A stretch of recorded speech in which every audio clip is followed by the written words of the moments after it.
Hey, good evening. What's happening, everybody? This is me, Jim Credit Solutions, sitting here in the studio. I'm falling apart at the seams. I've had a lot of time for preparation, and now it's showtime. People are always asking me questions. So, right now would be a good time to get all of your questions asked. I'm going to fix this camera angle or at least get rid of that light. Oh, no, that's not going to work. That's what we do. Hold up one second. Let me get back to you. Look at that light.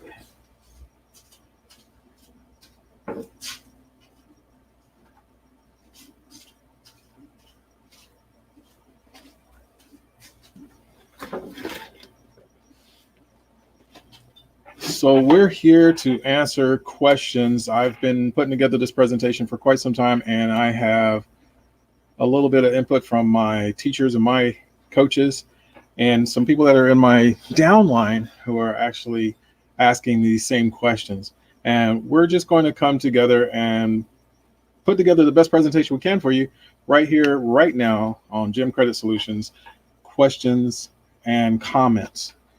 I will probably be saying some very outlandish, but yet very powerful things. So if you're new to credit repair, or if you have questions regarding credit repair and aren't working with a counselor, aren't working with a consultant, you want to get some questions asked, put them in the comment section below. I will definitely be answering those for you as I go over and the keys to my success on how I'm able to help so many people achieve wonderful, wonderful points, marks, and increases, improvement to their credit. So without further ado, let's get started. Now, if you are in the 500 to 600 point range and you are trying to maybe go out and buy a car to get a subprime loan, you are missing out on opportunities to get a better rate and lower payments. So what we'll do in this first part is going to focus on people that are from the 500, 550 to 630, because you are typically a credit risk. If you have many factors against you as far as your credit's concerned, you are definitely set behind the curve, and so people don't even recognize you as a real, they're going to sell you a car. They're just going to charge you high interest, and they're going to get you under some ridiculous terms and set you up for failure. And that is not what we want in your situation. That's not the best scenario. So what we'll do as a consultant and in your current credit situation is help you build your credit better so you can refinance and get a better loan on that contract through a simple process that we focus on your history and building a history to give you the points and the necessary credit that you need. So when we have all of those markers in place, now what we do first of all, foremost, is look at your credit history to see where you are. If you've got liens, if you've got credit collection, if you have bad information or false information on your credit report, we do a clean sweep. We do a first sweep of getting rid of that faulty information and making sure that your credit is valid and validated so that we can verify the debt that is showing on your account. Now, this is for your purposes and all. You have not, it's not your fault that you're in debt. You have these bad marks on your credit. You just haven't been managing it. It's your credit record. The agencies, all three of them, Experian, TransUnion, and Equifax, will set you up with these numbers that they call the FICO score. And the system is used for the purpose of loaning you money, to making sure that you're credible. And so if you are not credible, you will actually wind up paying higher interest rate on any loans or any attempts on borrowing money. And so when you go to buy a car with a low score, we help you get a better rate and a higher score so you can reduce your rate, refinance that contract to where you'll get a better loan, and you pay less for for the same period or shrink the period of time. Teach you some budgeting things, and that will actually help you get into um, my brother popping in. Big Bob, how you doing? Donna Carlswood, how you doing?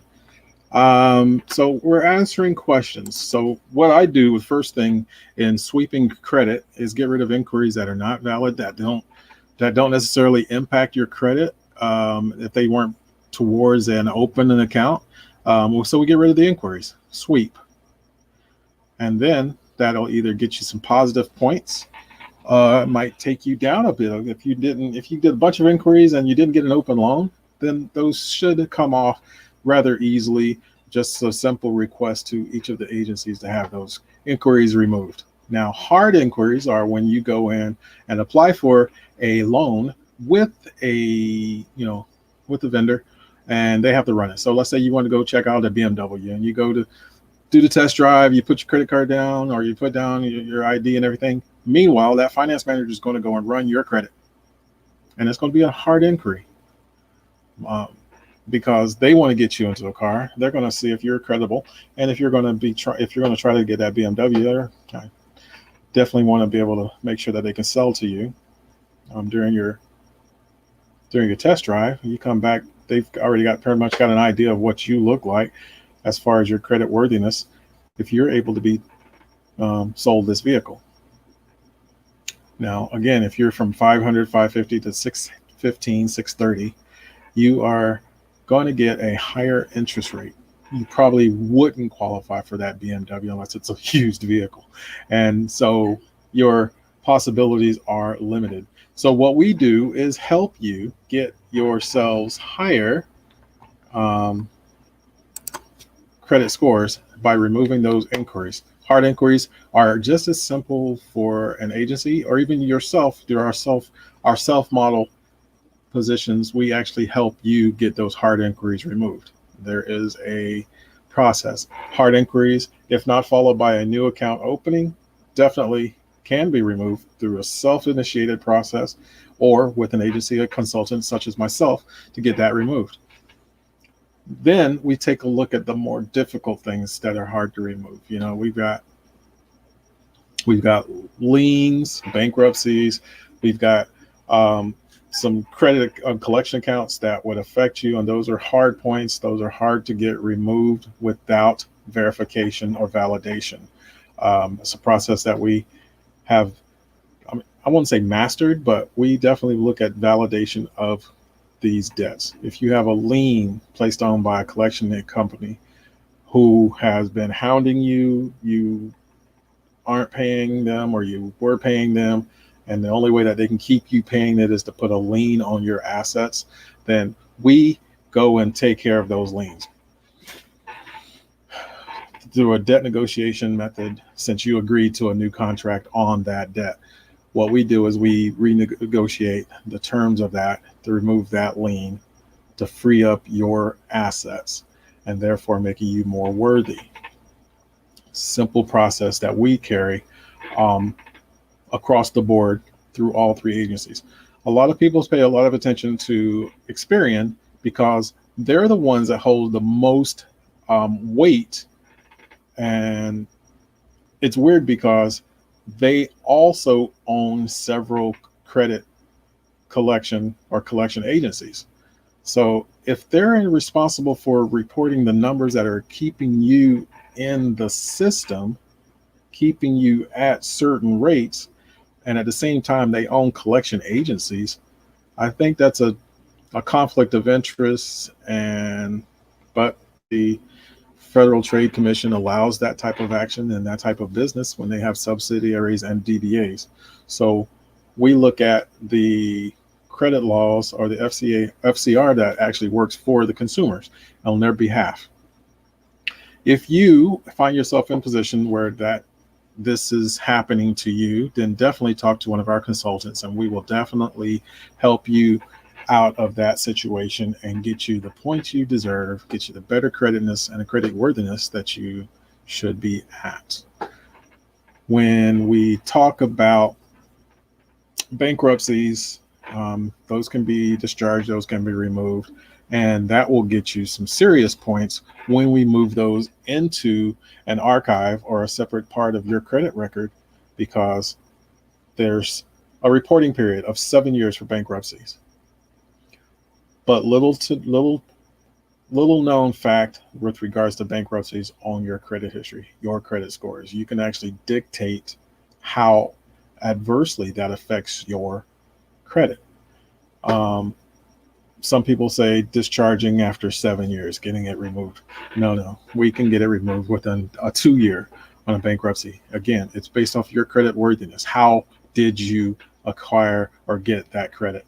And that credit is how it is affecting you. So it's your record. We teach you everything you need to do in order to keep your score at the highest level. Now, if you're from 630 to 685, things look a little bit better for you, but you still have to do some work.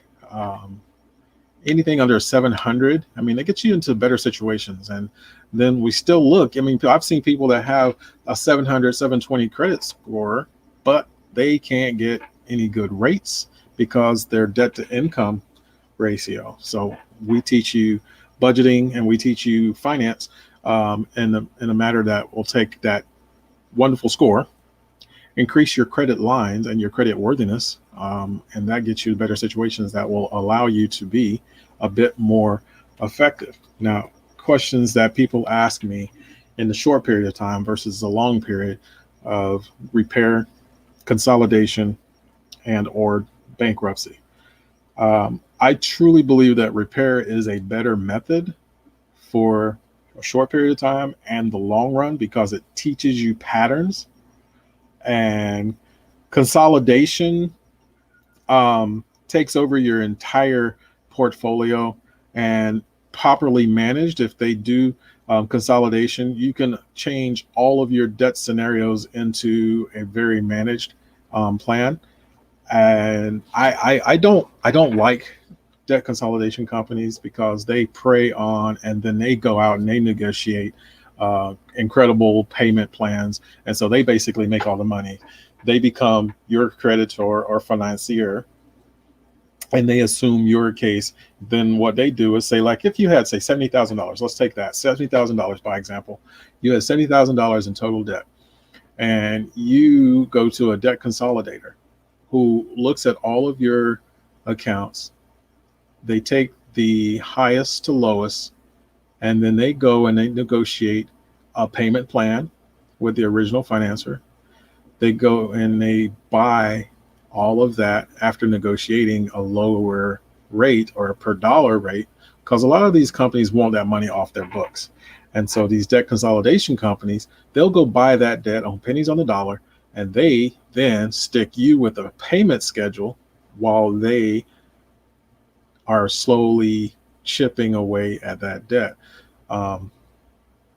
It's not illegal, but they have now reduced your, basically, they've loaned you their name and their credibility to take and reduce your debts. And so what's reported, what's consolidated, what's managed. And so they take monthly payments from you, and they continue to pay their businesses as they chip away at your debt. They basically assumed your debt, and now you're indebted to them. Consolidation companies, not wrong. It's just they're not the best scenario for people.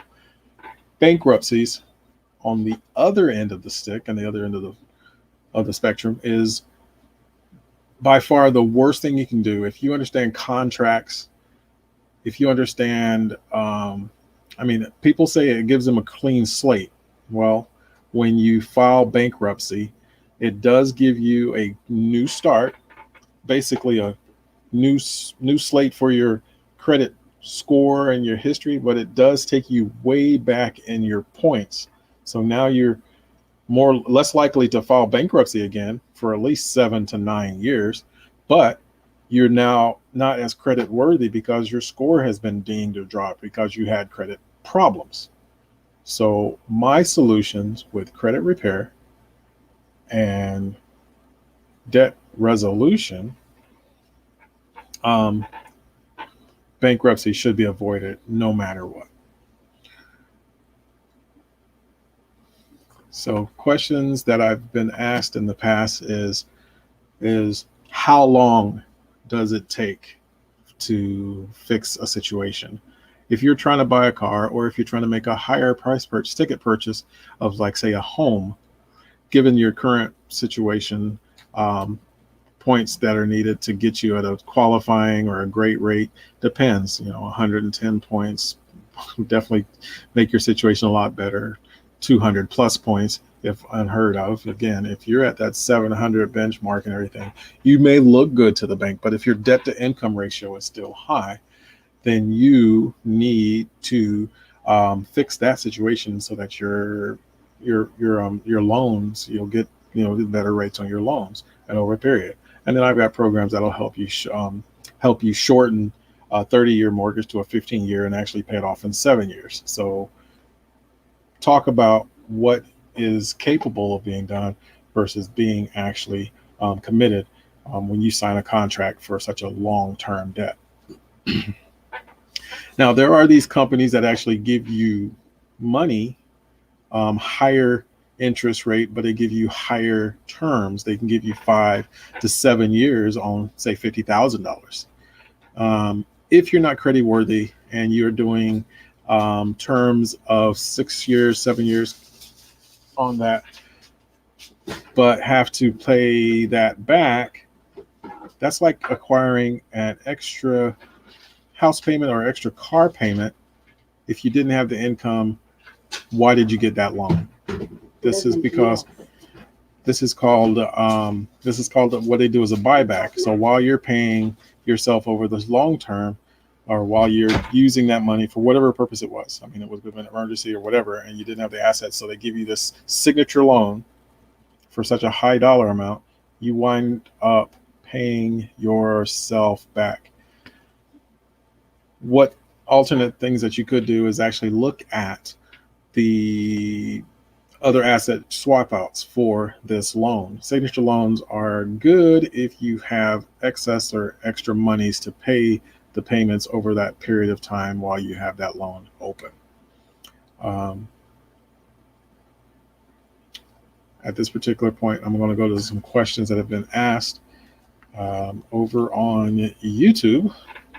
Devin625 is asking about credit repair. So his general question is, I have a 525 score right now, and he wants to be able to get himself into a better apartment.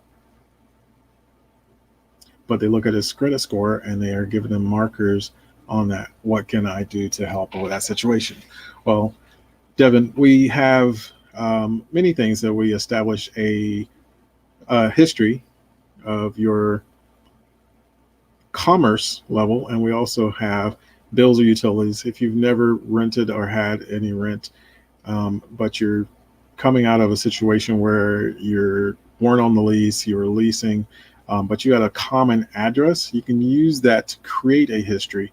And so you can definitely put yourself in the best situation so that you can get yourself into a rental situation and on a lease. You can actually go back, not falsify or make information, but you can actually use your longevity period at your parents' home or wherever you had a common address where you've received mail. You can actually create a history that would actually allow you to get qualified for your first self-rental or your self-lease, because you've created an arbitrage situation where you are now the banker. You've created your history.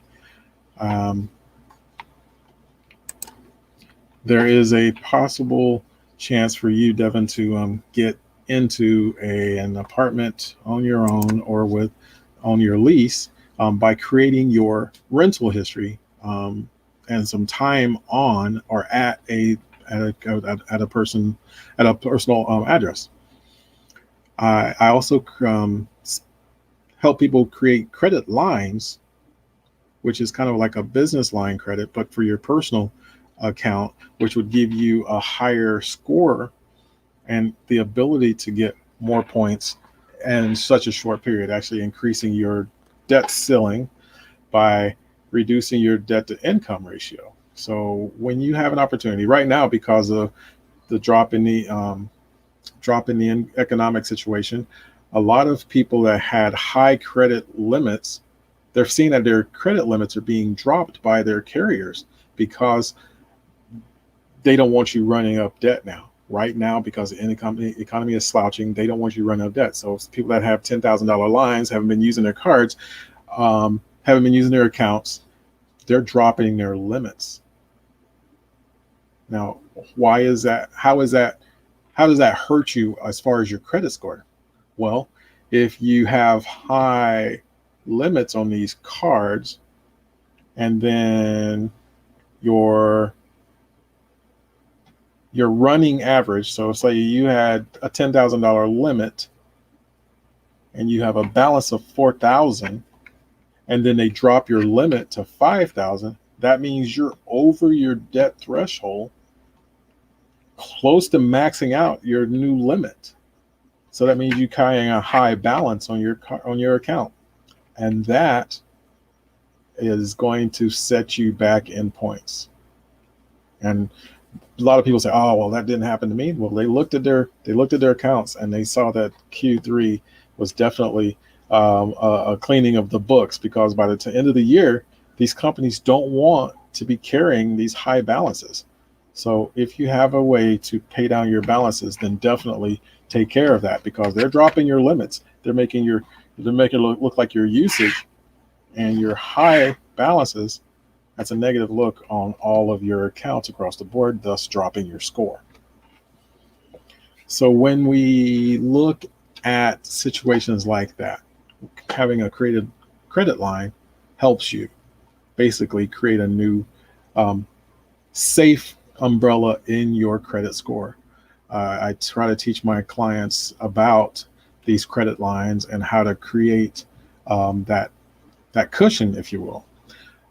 When we talk about debt to income is definitely a marker that people look in finance, or when they talk in budgeting, or they look at their how much money they're spending versus how much they actually are making.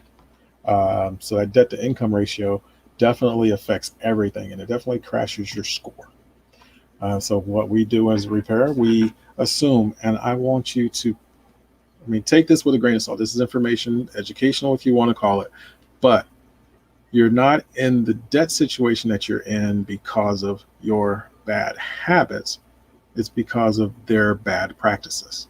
I'm gonna say that again. You're not in that bad situation because of your habits, but you're in that position because of their practices. At one point, you were credit worthy, but situations, life things happen. People get into medical, they get into situations where they have to either finance or pay for a medical emergency. They take loans to pay up gaps on car repairs, and so they create a gap. Again, these are life necessities, but it's not your habits, it's their practices. They'll give you a high interest loan. Most of the payday loan places have the most ridiculous interest rate on that recovery for that loan. They give you $500. They'll charge you 113% interest. And these payday loans will set up a payment plan. God help you if you do pay it off in term. But if you can't recover between paydays and you extend, therefore you're overextended on this loan, now you've got this 113% interest, 113% interest on that money's still racking up. APR, annual percent, and it's not even annual. Some of them have MPRs. They have monthly rates that they may increase it in order to get their money back. Well, those things wind up going to collections. They'll go to collections really fast. If they can't collect on you, they'll send it to collections. They'll write that debt off. What happens while it's on debt? If an agency buys those, they buy it at a discount, but they take the assumed total, and then they'll try to put their fees on it for handling that debt. Therefore, in collections, they'll report a new account against you. And any one of my clients can tell you, is that wrong? That's a bad practice. But they can and they will for handling that debt. They'll report it like a new account. So now you've got the original creditor, original debtor. Then you have this collection agency who assumed that debt on your behalf, reporting on your credit score, plummeting your score. And that really pisses me off because I have to get involved with that because of their practices, not because of your habits, but because of their practices. So gem number one is don't pay collection accounts. Absolutely do not pay a collection account. Do not make an arrangement to pay a collection account. I'll tell you why. It is because when it is in collections, if it's not the original debtor, they sold that at a discount. And so now this agency is trying to collect an assumed cost. They bought it at a discount, but they're going to take $600. They're going to say it was $1,600. They attach some fees to it. Then they report it to the agencies that you owe them $1,900. They could have bought it for $25. And their practice allows them to collect on that original debt plus their fees for a period of 7 to 8 years for it to fall off of your credit score. Meanwhile, that's creating negative history, negative activity. And so all you need to do is get with a consultant, a repair agency, or to go directly with your purposeful and put in place rights, because you don't own that debt anymore. The original debtor wrote it off. This collection agency is now billing you. They bought the debt. They don't have a contract with you. Therefore, you owe them nothing.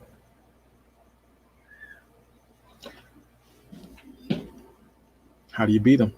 Well, you dispute it. You don't have a contract with them. If you didn't accept their letters, set up any terms or payments, or take their phone calls, confirm your identity, do not pay them. They have to confirm your identity. You have to acknowledge the debt. If it's not yours, it's not yours. Let it go. Get it removed. Out of sight, out of mind. I have a do-it-yourself, I have a assisted, and I have a large blog. All you have to do is call me. I can help you with that. Questions, comments, concerns? We've been here for almost 30 minutes. I've got Devin, check. We're on YouTube, great. What can you do about student loans? Now, this one's going to get deep because I myself have been battling a student loan. It actually wasn't my loan. It was my son's loan, but it was a Parent Plus loan that I co-signed for him for his first year of college. And while I didn't pay while he was still actively going to school, he took a year off. And then he went to community college. So he went and he got Pell Grants and stuff like that. And he took care of his loans. But that Parent Plus loan from that first year, I defaulted. Bought a home. I acquired more assets, started a business. And guess what? That loan was reported and is managed by the United States Education Department and their collections department. Therefore, they are collecting on that debt. Now, if I was upfront and formidable on paying that, let's see what they got saying here. Awesome. Okay, so yeah, I touched right on it there. Got it. Okay, so I've been battling this one for almost 4 months now, but they returned a negative reply, but I got a thank you letter for my payment plan, which I didn't understand. I submitted it out for discharge twice with the Fed, and actually the state of California was also collecting on this U.S. grant or U.S. loan for the Department of Education. They have sent me a thank you letter for the agreement to a payment plan, even though it was in default. And I have, for 4 months now, have set it up for discharge. Discharge is that they are assuming the debt. So if you guys know anything about discharging, and I know it's possible, you can discharge a student loan. You can get them into a position of dishonor. So during my discharge steps, I submitted a request to review and to hold, because that loan is still earning interest, and I haven't collected a personal income tax return or refund, because they're able to seize that for collection of that debt. So the Fair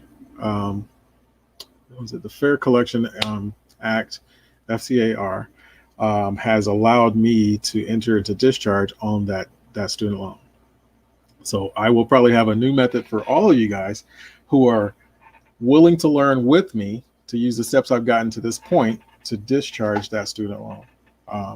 I've got a case study with some people. There's a video that was introduced on our homepage. If you go check us out at GemCreditSolutions.com, or my Facebook page, also Gem Credit Solutions. If you see that video, you'll learn about the steps that I'm taking to discharge that federal student loan. People that have gotten themselves into trouble because they've had these high loans are now finding ways to get out of them legally and effectively. Questions? I'm here for your questions. I'm here for all of your credit questions. Ask me anything. I'm here for you. Okay, so over on YouTube, what we got here? Nice. So over on YouTube, what are my rates? Well, first of all, I'll do a consultation. Usually takes about 30 minutes to an hour. But basically, you give me a snapshot of where you're at, credit-wise, what your immediate goals are, what your budget, and what you really need to achieve in order to get you where you want to go. I do that free consultation. You can do Credit Sesame or Credit Karma, any of the little free ones to get a basic idea of your picture. I don't care about the score. You tell me what you want to achieve, and then we'll go from there. And that's my hands-on approach, and it doesn't affect you credit-wise. You can use Credit Sesame, Credit Karma things. If you have free access to a credit report, you would want to see what's on all three agencies, because most of the times they're not reporting the same thing. Again, a lot of companies use the Experian FICO, which has an Advantage 2.0 number, but it's across the board, all three levels of the agencies, and then it's a metered score from all three agencies is what they use for your overall credit worthiness, your overall score. So if you need a credit line, I got your credit line. If you need some repair to increase your score average, then we can do that as well. Questions?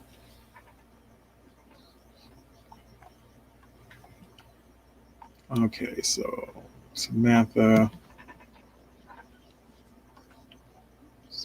Okay, yeah, so I mean, again, first look is free, no cost, and give you an idea where you need to go.